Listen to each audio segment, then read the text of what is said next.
running na.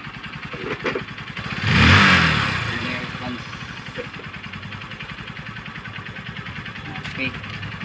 Good morning. So meron naman tayong kinuhang sakit sa ulo ulit. So dalawa to sila. Pumatay ng isang TMX na Supremo tsaka Yamaha na YBR. YTX, hindi YBR, YTX. Yan. Nakuha natin to, dalawang unit, walang andaran. So yung barako natin, binubuo pa natin yan. So hindi lang natin masikaso ngayon kasi sobrang busy. So ngayon linggo, hindi mo na ako umuwi ng Cavite. So gagawin muna natin to. Ang gagawin natin is papaanda rin natin tong Supremo. So para hindi tayo mahirapan, since lobat yung kanyang battery, kinuha ko yung battery ng aking barako. So yan, nilagay ko muna dito. Tapos pag nagpaandar tayo, syempre check natin una kung merong gasolina. Yun naman talaga.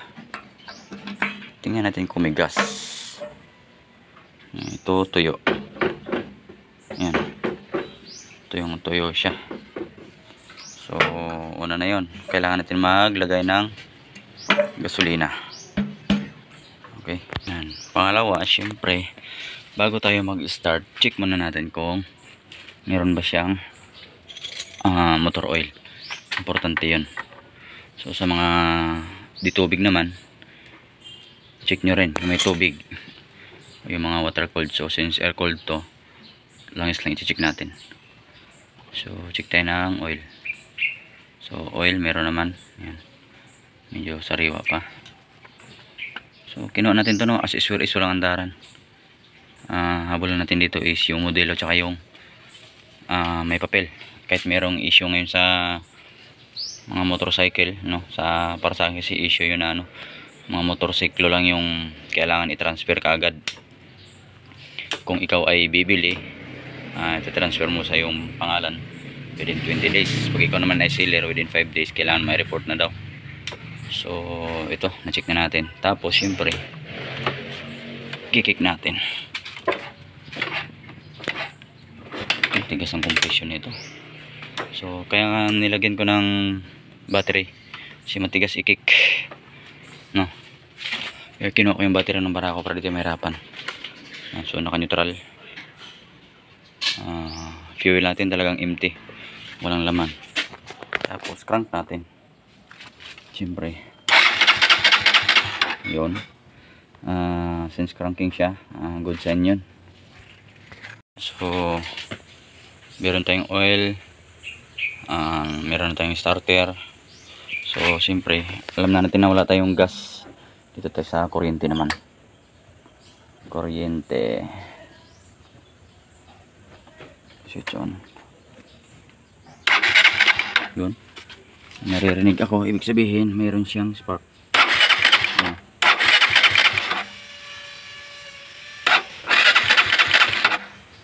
So meron siyang spark.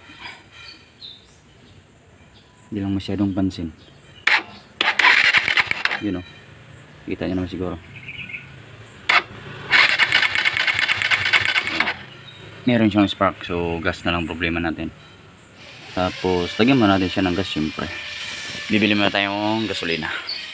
Okay, lagyan na natin ng gasolina. So checkin na lang natin. Mas maganda kung meron siyang drain para makita natin. Ikot sa kabila. So meron ng gas yan. Tingnan lang natin kung saan to nakatapat. Hindi ko alam alin yung reserve dito. Ito yata, tama. Tapos i-drain natin syempre.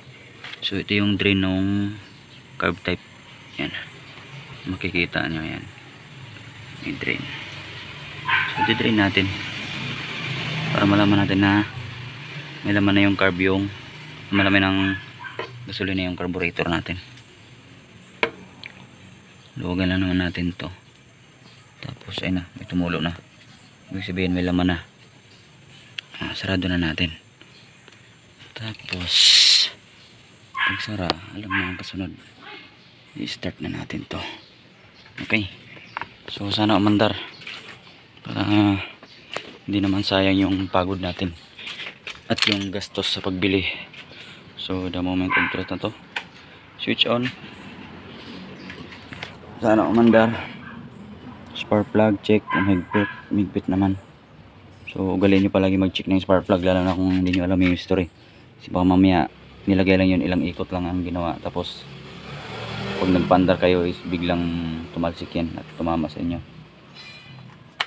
Siyempre alam natin may kuryente na, balik na natin. Switch on. Siyempre start na natin.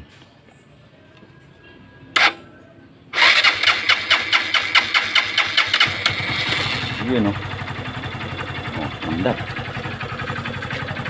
Pag ganyan na bagong andar, huwag mo na biritin siyempre, para ma-lubricate muna yung mga lahat ng moving parts niyan.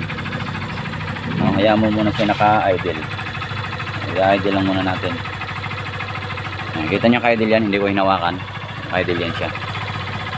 So okay naman yung tunog. Good pa naman, hindi pa naman nabuksan. Original pa yung mga gasket. Gasket pa lahat. Nakikita mo naman yun. So nabuksan na, iba na yung gasket niya.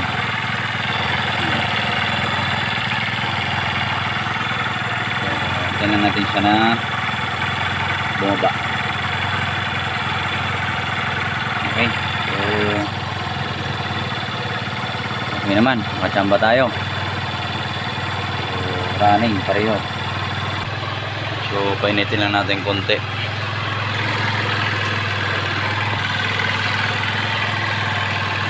Wala ding usok. So pag tumingin kayo ng motor, no, sikapin nyo palagi yung tambutso. Dapat yan tuyo. Kung maaari is dukutin nyo yan kung hanggang saan aabot yung daliri nyo. Kasi merong iba na pinupunasan lang yung dulo. So dito gumagana siya. Ang taas ng ating idle, 3,000 tayo. Kaya natin bumaba. Ay talaga bumaba. So itong ano natin, ayaw bumalik. So dapat to bumaba na.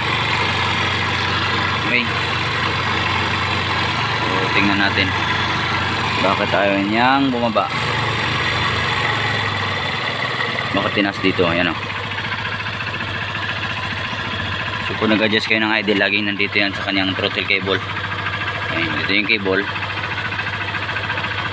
Ayan, kita nyo. Ibig sabihin, nandyan yung adjuster. So ito yung adjust ko. Bumaba naman sa 1.8. Nandyan kung mababaan pa natin. So wala na, sagad na.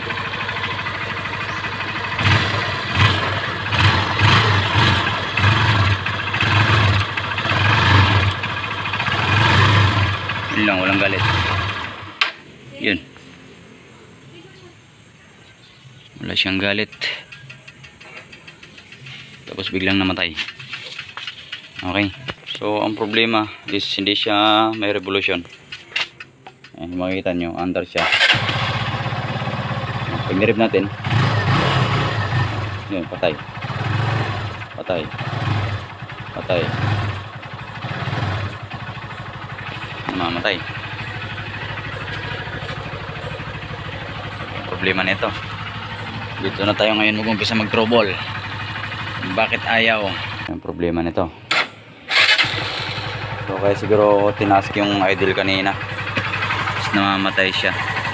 So gagawin natin is lilinisin na lang natin to. Tingnan natin kung kaya natin linisin.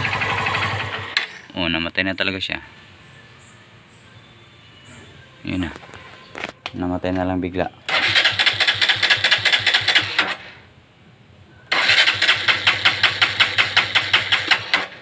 Yun. Wala na talaga.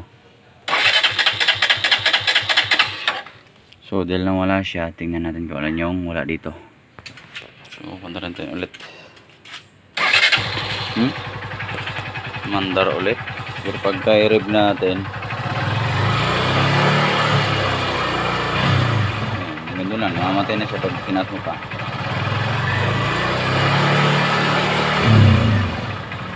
Parang nabibitin. Parang nabibitin na hindi niya nasusunog, na iwan.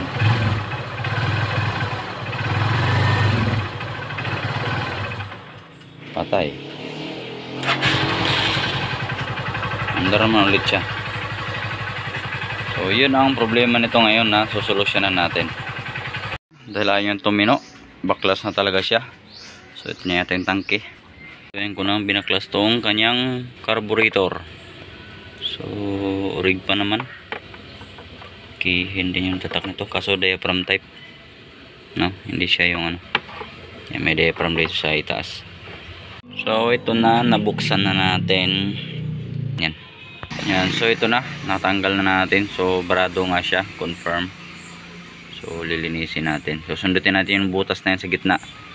Dapat yan makikita natin mamaya na may butas. Ito wala, ay barado siya. Okay. So ito na, nalinis na natin. Ayan. Tingnan natin ulit kung may butas na ba. Ayun oh. Oh, kitang kita na yung butas oh. So okay na, goods na. Tingnan natin yung walang galit saka idle.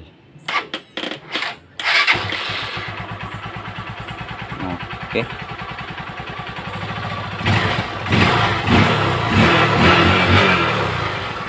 Goods na. Ayan, okay na. Linis carburetor lang.